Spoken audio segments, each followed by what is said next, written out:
શાંતિ લાગે. અને ભાવનગર થી નજીક, ભાવનગર થી તો કદાચ 35 કે 40 વધીને કિલોમીટર હશે, બહુ જાજુ નથી. 40 થી તો ઉપર નથી જ. પણ આજે શિવેન આગળ બેઠો છે અને મનીષા, ઉર્વી અને મમ્મી આ ત્રણેય પાછળ બેઠા છે. મમ્મી કેવું કરે કે આપણો બ્લોગ જોવે અને પછી મને બીજા દિવસે કે નમસ્તે મિત્રો, ગુડ મોર્નિંગ અને હર હર મહાદેવ અને સ્વાગત તમારું આપણા નવા બ્લોગમાં. અને આજે રવિવાર છે એટલે બધાને સાફ સફાઈનો દિવસ કરી નાખ્યો છે. એટલે સૌથી પહેલા જો મનીષાને બતાવું તમને. મનીષા વેક્યુમ ક્લીનર લઈ અને સોફાના ખૂણામાંથી બધું ધૂળ ખેંચે છે. એની અંદર કેટલી ધૂળ આવી બતાવતો એકવાર. કાઢવા જેવી નથી.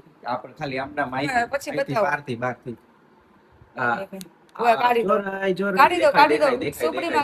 દેખાય છે.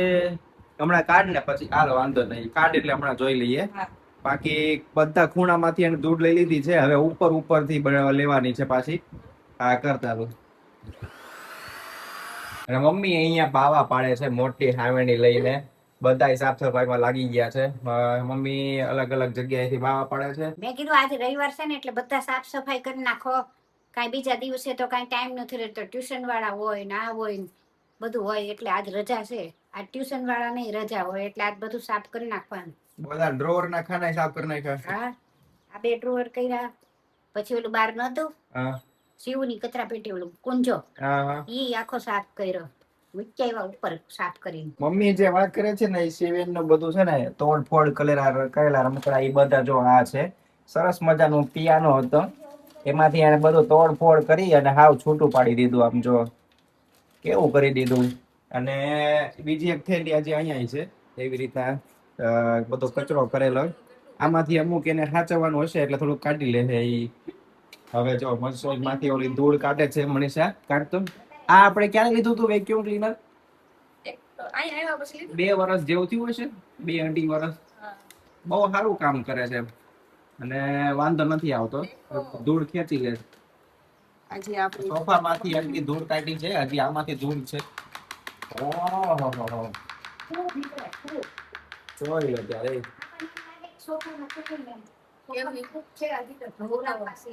હવે સાફ ધોવડાવવાના જ છે. મેં ઓલા ભાઈને ફોન કર્યો પણ એને ઉપાડ્યો નહીં, નતર છે ને ધોવડાવી નાખવા પડશે. આમ જો હા નહીં, હમણાં ધોવડાવી નાખશું આપણે અઠવાડિયામાં. આજે જો ફોન ઉપાડે ને તો પાછો કરું. આટલી બધી ધૂળ સોફા માંથી નીકળી, હજી કાઢે છે.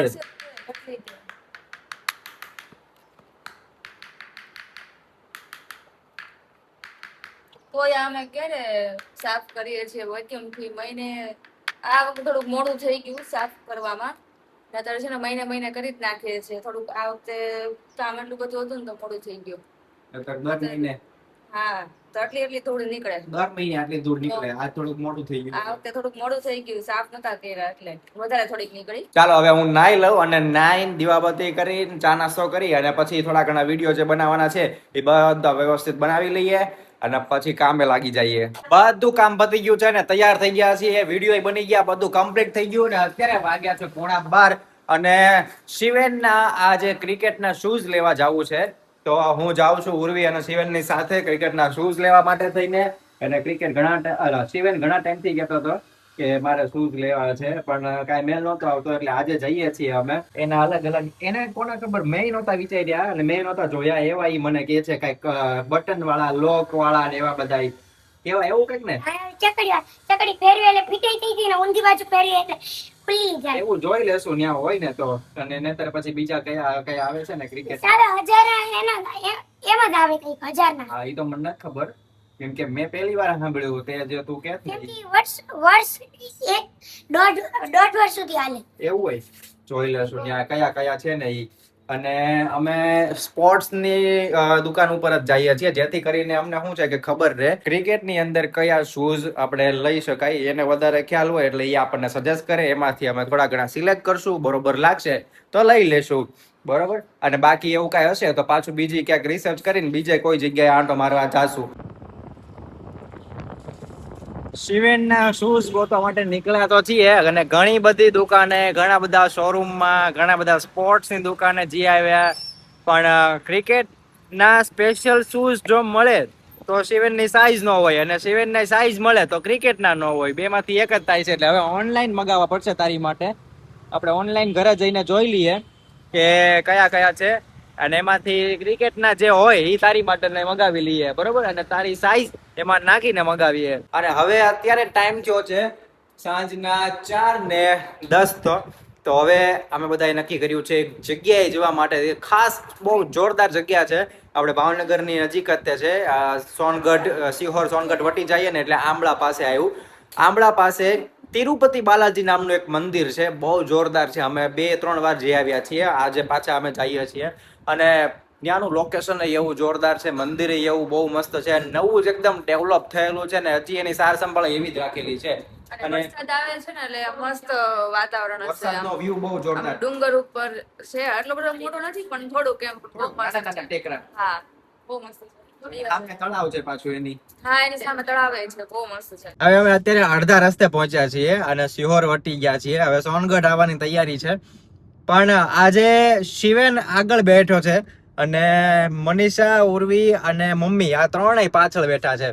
જોઈ લો, આજે કોને ખબર, એને અચાનક હવેથી એને આગળ બેહવાનું મન થાય. આજે નહીં, ઘણા ટાઈમ થી હવેથી એને આગળ બેહવાનું મન થાય. હમણાં ઘણા એટલે 2-3 મહિનાથી એને આગળ બેઠવાનું મન થાય. કેમ આગળ બેઠવાનું મન થાય? બસ અહીંથી જોવા મળે. ઠીક, જોવા તો પાછળથી નહીં મળે, પાછળથી હરકું નથી કઈ. એવું છે. હારું, વાંધો નહીં, હાલો હવે પહોંચી જઈએ. તો પહોંચી ગયા સીધા તિરુપતિ બાલાજી મંદિર. અહીં જે મારું પાછળ દેખાય છે આખું ગાર્ડન વાળું, એ એની ઉપર મંદિર છે, અને સામેની બાજુ છે ને આખું તળાવ છે. મેં તમને વાત કરી હતી ને કે એક તળાવ છે એની સામે એ, અને ગાડી તો અહીંથી સીધી પાર્કિંગમાં જવા દીધી છે, અંદર ઉપર મૂકી દીધી છે. મેં કીધું હું અહીંયા નીચે આવી અને બતાવું તમને. અને આ બાજુ દાદરા છે. દાદરાની અમે છે ને પહેલા જ્યારે આવ્યા ને ત્યારે આ જે ઝાડવા છે ને મોટા મોટા દેખાય ને, એ હાવ નાના નાના ઉગાડતા હતા. ત્યારે એક માસી હતા, અને કદાચ અમે આવ્યા હતા 2-2.5-3 વર્ષ જેવું થયું હશે, 3 વર્ષ, કદાચ 4 વર્ષ થઈ ગયા તો એ ખબર નથી. એ વખતે આવ્યા હતા, એ વખતે ત્યાં છોડવા ઉગાડતા હતા, અને અત્યારે જો કેટલા મોટા થઈ ગયા છે. એ વખતે એ માસી હજી કહેતા હતા કે બસ હજી આ બધું નવું નવું બન્યું છે, અને મંદિર તો હતું જ પણ ડેવલપ થયું હતું એ વખતે નવું નવું, અને બધું ઉગાડતા હતા, અને અત્યારે મોટું જબ્બર થઈ ગયું છે. હવે જો દાદરાથી અહીંથી બતાવું તમને, એ અહીંથી આ આખી એન્ટ્રી હતી, બરોબર. હવે તો ઓલી બાજુથી નહીં, તે મેં તમને દેખાડ્યું ત્યાંથી ગાડી સીધી ઉપર વહી જાય છે, 2 વ્હીલ 4 વ્હીલ કાંઈ પણ બધું જ. અને અહીંથી સરસ મજાનું આમ લોકેશન તમને દેખાય, મજા આવે, અને શાંતિ વાળું વાતાવરણ. આ બધું હાવ એટલે હાવ નાના નાના છોડવા હતા. મને તો એમ થાય કે ઓહો કેટલું મોટું થઈ ગયું છે બધું. જોવો તો ખરી, એટલા રોપા ઉગાડતા હતા અમે આવ્યા ને આપણે આવ્યા ત્યારે આપણા પગ થી નહીં, નાના નાના હતા, આપણા ગોઠણ સુધીના રોપા. તે ખબર ને અહીંયા ઓલા બધા બહેનો ઉગાડતા હતા. એ માસી હજી કહેતા હતા કે આ પેલા મંદિર જૂનું હતું, હવે ડેવલપ થયું છે, અને બધું નવું નવું હવે બધું ઉગાડીએ છીએ. એટલે 2 વર્ષ જેવું થયું હશે, 3 વર્ષ જેવું થયું હશે, 3-3.5. શાંતિ લાગે. અને ભાવનગર થી નજીક, ભાવનગર થી તો કદાચ 35 કે 40 વધીને કિલોમીટર હશે, બહુ જાજુ નથી. 40 થી તો ઉપર નથી જ, 35 કે 36-37 આસપાસ, એટલે મેક્સિમમ 40 તમારે ગણીને રાખવાનું.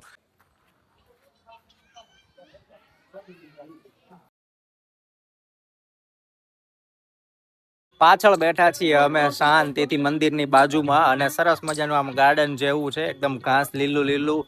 અને આ બાજુ લપસિયા હવે તો બનાવી દીધા છે, અહીંયા આ બાજુ લપસિયા બનાવી દીધા છે. ત્યાં શિવેન લપસિયા ખાય છે. જો અહીંથી તમને હું જરીક દેખાડું, જો આ રેલિંગ દેખાય ને એ લપસિયા છે, જો છોકરાઓ ચડે. અને મસ્ત મજાનું બનાવી દીધું છે એકદમ. આમ જો પાછળ ડુંગરા, આ બાજુ છોકરાઓ ક્રિકેટ રમે, મસ્ત એકદમ શાંતિ લાગે ને એવું થઈ જાય કે આપણને તો અહીંયા આમ એવી પવન આવે, એવો ઠંડો પવન આવે, એમ થઈ જાય કે ગામડામાં જ રહેવાની મજા આવે. મૂળ મુદ્દો એવો છે કે મનીષાને નથી ગમતું, અને મનીષાને શહેરમાં જ ગમે એમ. એને પીઝા ખાવા હોય ને બહુ, એટલે. બાકી મને મમ્મીને ગમે, મમ્મીને ન ગમે, અને શિવેન ની કઈ ખબર નથી હજી, એને કોઈ દિવસ અનુભવ ન થયો હોય ને, એટલે એને ગમે છે. પણ એટલે ક્યારેક એને અનુભવ થાય તો ખબર પડે. ગમે જ છે, મારા મામાનું ઘર સિહોર જ છે, તો મને ત્યાં ગમતું જ એવું કઈ નહીં. તો હવે કેમ ના પડે તું? હવે ઓછું ગમે એમ, કઈ મળી ન છે ને એટલે. મને તો હાવ ગામડામાં ગમે, બહુ મજા આવી જાય. આવું કઈક ગામડું હોય, ત્યાં રહેતા હોય, મકાન હોય, મજા આવી જાય. હા, રસ્તામાંથી પછી તો જમતા આવ્યા અને સરસ મજાની પાઉંભાજી અને શિવેને ઢોસો ખાઈ લીધો. અને આજે પાછું ફરીવાર અમારે બહારનું જમવું પડ્યું, કેમ કે બીજું તો કાંઈ ઓપ્શન નથી. ઘરે આવીને બનાવવું ને એ બધું કરવું એ તો બહુ મોડું થઈ જાય. અને આજે રવિવારનો દિવસ હતો એટલે થોડું ઘણું આમ ક્યાંક ફરવા જવું એ તો યોગ્ય છે. એટલે ફરવા તો જઈ આવ્યા જ તે તિરુપતિ બાલાજી મંદિર, સરસ મજાનું મંદિર છે. એમ તો અમે જઈએ જ છીએ, પણ હમણાં છેલ્લા ઘણા બધા વર્ષો પછી ગયા, 2-2.5 વર્ષ પછી ગયા અમે અત્યારે. બહુ જ મજા આવી ગઈ. તો કદાચ તમે જો નજીકમાં રહેતા હોય ને તો ન ગયા હોય તો એકવાર જઈ આવજો, બાકી ગયા હોય તો ખબર જ હોય કે કેવું છે. અને હવે ટાઈમ થઈ ગયો છે ચાલવા જવા માટે થઈને, એટલે હું ને મનીષા જઈએ છીએ ચાલવા માટે. ફટાફટ પેલા અમે ચાલી આવીએ, કેમ કે ડોક્ટરે કીધું છે ચાલવા જવાનું, એટલા માટે જઈએ છીએ. અને આવીને પછી ફટાફટ ફરસી પૂરી લઈ આવીએ. ફરસી પૂરી મમ્મીને સવારે નાસ્તામાં બહુ ભાવે, એટલે એના માટે થઈને હમણાં લેવા જવાનું છે. તો ફટાફટ પેલા અહીંયા નાનો એવો એક આંટો મારી આવીએ, ચાલી આવીએ અને પછી ફરસી પૂરી લઈ આવીએ, તો સવારે નાસ્તામાં થોડી વેરાયટી મળે. એટલે શું છે કે સવારમાં મમ્મીને કઈ અલગ અલગ ખાવું હોય તો મમ્મી ખાઈએ કે બરોબર.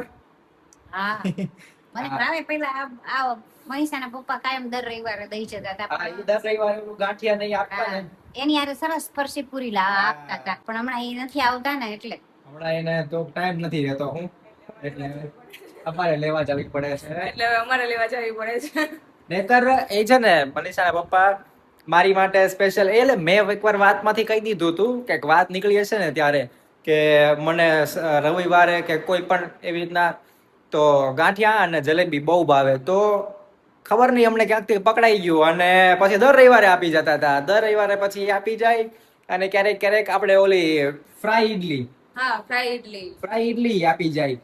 અને એની સાથે સાથે આવે છે ફ્રાય ઈડલી, એટલે પછી ઈ આપી જતા હતા. કેટલી વાર અને પાણી તોય આપી દે. એની હારે હારે ફરસી પૂરી આપી જાય. ના પાડીએ તોય તે પરાણે કે ના ના થોડાક તો થોડાક, એમ કરીને અમને એમ કે 50 ગ્રામ જ લાવ્યો છું, એમ કરીને 150, 200, 250 આપી જાય. એટલે પછી એમ કે કાંઈ વાંધો નહીં હાલો. પણ ઘણી વાર એમ કહીએ કે ના હવે રહેવા દો, ગયા રવિવાર ના હજી હાલે છે, પછી એકાદ રવિવારે જવા દઈએ, એમ કરીએ. એટલે આવું કરતા હતા. હવે અત્યારે હમણાં અમે જાસુ લેવા માટે ફરસી પૂરી, અને એવું હશે કઈ બીજું કઈક ગમશે તો થોડું ઘણું નાસ્તાની વેરાયટી લઈ લઈશું. બહુ એવું લાગશે તો, બાકી નહીં ગમે તો નહીં. મઠડી છે ને, શું કહેવાય ઓલું ગ્રીન યલો કલર નું આવે, ઓલું શું કહેવાય, કયું? ચોરસ આવતું હતું.